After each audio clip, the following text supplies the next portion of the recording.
பாதாம் பிசின் சர்பத் செய்ய போகிறோம். அதுக்கு பாதாம் பிசின் இந்த மாதிரி தான் இருக்கும். டிபார்ட்மெண்ட் ஸ்டோரில் வாங்கிக்கிடுங்க. இது வந்து நான் நைட்டே ஊற வச்சுட்டேன். 4 இது ஊற வச்சா நம்மளுக்கு எவ்வளோ கிடச்சிருக்கு பாருங்க. இது வந்து சப்ஜா சீட்ஸ். 2 ஊற வச்சாச்சு. இனி ஒரு லெமன் எடுத்துக்கிடுங்க. லெமன் வந்து நல்லா புழிஞ்சிக்கலாம். ஒரு 100 கிராம் சர்க்கரை போட்டு கொஞ்சம் தண்ணி ஊற்றி நல்லா கலந்துக்கிடலாம். நம்ம ஜூஸ் வந்து எப்படி கலக்கலான்னு பார்க்கலாம். ஃபஸ்ட்டு பாதாம் பிசின் ஒரு 2 ஸ்பூன் போட்டுக்கிடுங்க.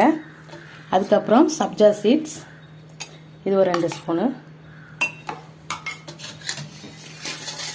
லெமனும் சர்க்கரை போட்டு கலந்து வச்சுருக்கோம். இதை ஊற்றிக்கலாம்.